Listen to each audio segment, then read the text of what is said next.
기쁨 TV로 새벽 말씀 묵상을 하시는 여러분 모두를 환영하며 축복합니다. 9월 22일 수요일 새 아침을 맞이합니다. 저는 시카고 한인 젤리나감의 김광태 목사입니다. 우리 함께 기도하겠습니다. 사랑과 은혜가 충만하신 하나님, 오늘 또 우리에게 새날을 주시며 또 하루의 삶을 살아갈 수 있도록 은혜의 자리로 이끄시니 감사드립니다. 오늘 이 아침 말씀 묵상을 통하여 저희들을 위로하시고 저희들에게 새 소망을 주시고 저희들의 믿음을 견고하게 세워 주옵소서. 그리하여 오늘 또 험난한 세상 속에 살지만 여전히 하나님 자녀로서 빛된 삶을 살게 하시고 그리스도의 제자로서 사명을 감당하는 축복의 하루를 이루게 하여 주옵소서. 오늘 또 말씀을 읽고 묵상할 때 성령님 우리에게 크게 감동하셔서 이 말씀 속에서 우리가 붙잡아야 될 진리의 말씀을 깨닫게 하시고 또 오늘 기도하는 중에 하나님 주시는 능력을 힘입도록 은혜 베풀어 주옵소서. 우리의 심령을 말씀 위에 견고하게 세워주시고 오늘 또 말씀이 주시는 은혜를 따라 승리의 삶을 살도록 인도해 주옵소서. 우리 주님 예수 그리스도의 이름으로 기도하옵나이다. 아멘. 오늘 함께 나눌 은혜의 말씀은 히브리서 10장 32절에서 39절 말씀입니다. 우리 함께 봉독합니다. 전날에 너희가 빛을 받은 후에 고난의 큰 싸움을 견뎌낸 것을 생각하라. 혹은 비방과 환난으로서 사람에게 구경거리가 되고 혹은 이런 형편에 있는 자들과 사귀는 자가 되었으니 너희가 갇힌 자를 동정하고 너희 소유를 빼앗기는 것도 기쁘게 당한 것은 더 낫고 영구한 소유가 있는 줄 알미라. 그러므로 너희 담대함을 버리지 말라. 이것이 큰 상을 얻게 하느니라. 너희에게 인내가 필요함은 너희가 하나님의 뜻을 행한 후에 약속하신 것을 받기 위함이라. 잠시 잠깐 오면 오실 이가 오시리니 지체하지 아니하시리라. 나의 의인은 믿음으로 말미암아 살리라. 또한 뒤로 물러가면 내 마음이 그를 기뻐하지 아니하리라 하셨느니라. 우리는 뒤로 물러가 멸망할 자가 아니요 오직 영혼을 구원함에 이르는 믿음을 가진 자니라. 이 말씀은 살아계신 하나님께서 오늘 우리에게 주시는 은혜의 말씀입니다. 아멘. 우리의 신앙은 한순간으로 끝나는 것이 아니라 일생을 이어가는 여정입니다. 믿음의 여정이지요. 이 믿음의 여정을 가는 동안 우리에게 믿음이 흔들리는 때가 있다는 것입니다. 시험에 드는 것이죠. 언제 그런 일이 우리에게 있을 수 있습니까? 바로 두 가지 경우입니다. 하나는 환난과 핍박입니다. 예수님을 믿는다는 그 이유로 많은 고난을 받게 될 때 우리의 마음이 흔들릴 수가 있다는 것이지요. 그래서 사탄은 끊임없이 우리 성도들을 환난과 핍박으로 공격하는 것을 역사 속에서 우리가 보게 됩니다. 어떻게 이 환난과 핍박을 이겨낼 수 있을까요? 그리고 또 하나는 우리가 잘못된 진리에 유혹될 때입니다. 즉 이단에 빠질 때지요. 잘못된 말씀을 들을 때 우리가 그 말씀에 현혹되어 우리의 믿음이 흔들릴 수 있습니다. 어떻게 그 유혹을, 그 문제를 해결할 수가 있을까요?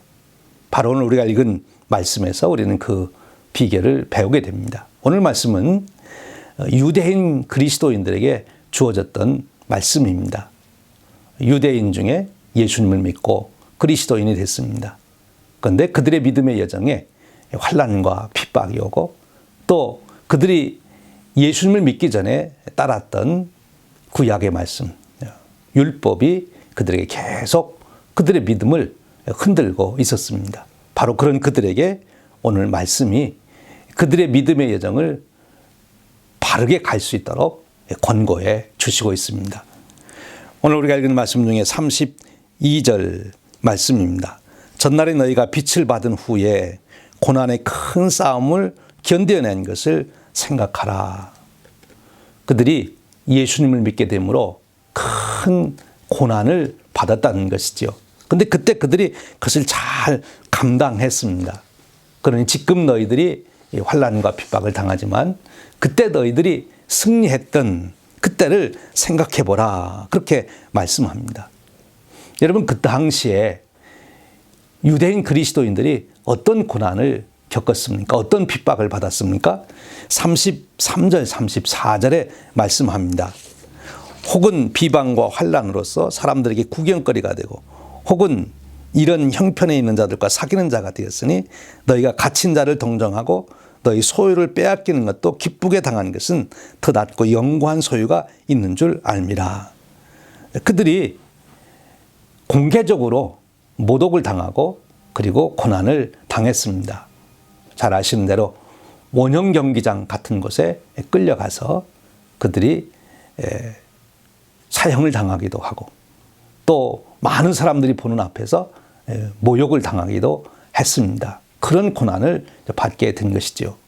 또는 그렇게 고난 당하는 자들과 사귐을 갖는 자기 친구가 자기 가족이 그런 어려움을 당하는 것을 경험을 했습니다. 간접적인 것입니다만 본인이 당하는 것 이상으로 큰 고통스러운 것이었겠지요. 그리고 또 어떤 일이 있었습니까? 그런 자들을 동정했다. 즉 핍박을 받는 사람들, 그래서 감옥에 갇힌 자들을 그들이 돕기도 했다 하는 것입니다. 그리고 그들에게 참으로 고통스러웠던 것은 그들이 가진 소유를 다 빼앗기게 되었다는 거지요. 예수 믿는 사람들을 핍박할 때이기 때문에 옆에 있던 이웃이 어느 날 갑자기 내가 예수 믿는 것을 알고 그리고 나를 관원에게 고발하고 내 재산을 다 뺏어가기도 하는 것이죠. 참 억울한 일 아닙니까? 오늘까지 여기서 사업을 잘하고 있다가도 예수 믿는 것이 알려지면 그 모든 사업을 그대로 두고 다른 곳으로 피난을 가야 했습니다. 소유를 빼앗긴다고 하는 것 참 큰 고통이지요. 그런데 여러분, 오늘 말씀은 그들이 그렇게 환난을 당하고 모욕을 당하고 자기의 재산을 다 빼앗기는 그런 어려움 중에도 그들이 견디어냈다는 것이지요. 어떻게 견디었습니까? 여기 보니까 더 낫고 영구한 소유가 있는 줄 알미라 그랬습니다. 이것은 한마디로 천국을 바라보고 있었다는 것이지요. 여러분, 요한계시록에 보면 초대교회가 그토록 환난과 핍박을 받을 때 사도 요한을 통해서 성령님은 천국을 보게 합니다. 그래서 위로를 받게 하는 거죠. 오늘 바로 이 유대인 그리스도인들에게도 오늘 히브리서의 말씀은 바로 너희들이 천국을 소망하며 그 모든 환난을 이겼지 않느냐, 그것을 기억해보라 라고 말씀하고 있습니다. 그러니까 천국에 대한 소망, 그것이 오늘 우리의 환난과 핍박을 이겨내게 할 수 있는 힘이 된다는 것입니다. 소망이 참 중요합니다. 소망 중에 가장 귀한 소망은 천국에 대한 소망이지요. 여러분, 오늘 또 우리의 일상의 삶 속에서 잠시 문득 우리가 천국의 소망을 생각해보는 그런 시간을 가지시기를 축원드립니다. 그 다음 말씀에 보면 어떤 일이 그들에게 또 일어납니까? 35절입니다. 그러므로 너희 담대함을 버리지 말라. 이것이 큰 상을 얻게 하느니라. 그들이 어떻게 또 그 환난을 또 핍박을 유혹을 이길 수 있었습니까? 바로 그들이 큰 상을 바라보았다는 것이지요. 고린도전서 15장 19절 20절 말씀에 바로 사도 바울이 이 비밀을 잘 가르쳐 주시고 있습니다. 만일 그리스도 안에서 우리가 바라는 것이 다만 이 세상의 삶뿐이면 모든 사람 가운데 우리가 더욱 불쌍한 자리라. 그러나 이제 그리스도께서 죽은 자 가운데 다시 살아나사 잠자는 자들의 첫 열매가 되셨도다 라고 말씀합니다. 부활의 주님께서 보장하신 상이 있는 거죠. 그래서 사도 바울은 나를 위하여 의의 면류관이 준비되어 있다. 이 상을 바라볼 때 우리가 오늘의 환난과 핍박을 이길 수 있다는 것입니다. 사랑하는 여러분, 오늘 또 바울처럼 여러분들의 삶 속에 어떤 어려움이 있을지라도 주님께서 예비하고 기다리고 계시는 그 상을 바라보시며 승리하시기를, 여러분의 믿음의 경주에 최선을 다하시기를 주님의 이름으로 축원드립니다. 그리고 이어지는 말씀입니다. 너희가 너희에게 인내가 필요함은 너희가 하나님의 뜻을 행한 후에 약속하신 것을 받기 위함이라. 바로 하나님께서 우리에게 약속해 주신 하늘나라를 상속하는 그 축복을 말씀하는 거죠. 이것을 위해서 우리가 지켜야 될 것이 있습니다. 37절 말씀입니다. 잠시 잠깐 후면 오실 이가 오시리니 지체하지 아니하리라.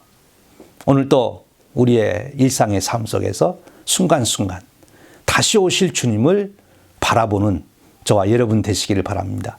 우리가 다시 오시는 주님, 재림의 예수님을 기다리고 그리고 그 주님을 사모할 때 우리는 넉넉히 우리의 믿음의 경주를 감당할 수가 있다는 것입니다. 그리고 38절에 말씀합니다. 나의 의인은 믿음으로 말미암아 살리라. 또한 뒤로 물러가면 내 마음이 그를 기뻐하지 아니하리라 하셨느니라. 여기 믿음으로 산다 했는데 믿음으로 산다는 것은 무엇을 믿습니까? 우리 하나님의 약속을 믿는 거죠. 우리 주님의 언약을 믿는 것입니다. 말씀을 믿는 것이죠.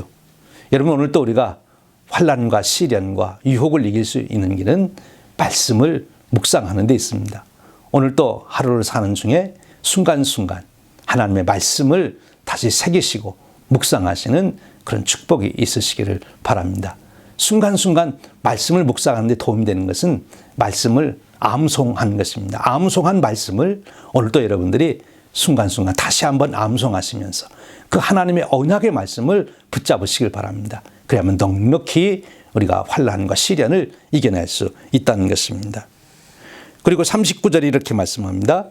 우리는 뒤로 물러가 멸망할 자가 아니요 오직 영혼을 구원함에 이르는 믿음을 가진 자니라. 우리가 누구인지를 생각해 보라는 것입니다. 오늘 우리가 어떤 행동을 하려고 할 때, 무슨 일을 추진하려고 할 때 내가 누구인가 하는 것을 생각해 봐야 합니다. 내가 바로 하나님의 자녀요, 예수 그리스도의 제자요, 성령이 내 안에 거하시는 성령의 전이다. 내가 누구인지를 다시 한번 확인하게 될 때 우리는 환난과 핍박에서 또는 유혹에서 우리가 넉넉하게 승리할 수 있다는 것입니다. 사랑 여러분, 오늘 또 하루를 살아가며 주님을, 다시 오시는 주님을 순간순간 생각하십시오. 오늘 또 여러분이 이미 암송하신 말씀을 또 한 번 생활 중에서 순간순간 짧게나마 묵상하시기를 바랍니다. 그리고 내가 누구인지를 오늘 또 잊지 않으시길 바랍니다. 그래야만 오늘 또 여러분 넉넉히 믿음의 경주에 승리가 있을 것입니다. 오늘 또 주님과 동행하시는 축복의 하루가 되시기를 주님의 이름으로 축원드립니다. 우리 기도하겠습니다. 하나님 아버지 감사합니다. 오늘 또 저희들로 하여금 말씀 앞에 서게 하시고 오늘 또 주시는 말씀으로 우리가 환난과 핍박 중에서도 넉넉히 이길 수 있는 그 비결을 배우게 하시니 감사합니다. 오늘 하루를 살아가는 중에도 어떤 환난과 핍박이 있든지 유혹이 있든지 오늘 주신 말씀대로 승리케 하여 주옵소서. 우리 주님 예수 그리스도의 이름으로 기도하옵나이다. 아멘. 사랑하는 여러분, 오늘도 주님과 동행하시는 축복의 하루가 되시기를 축원드립니다.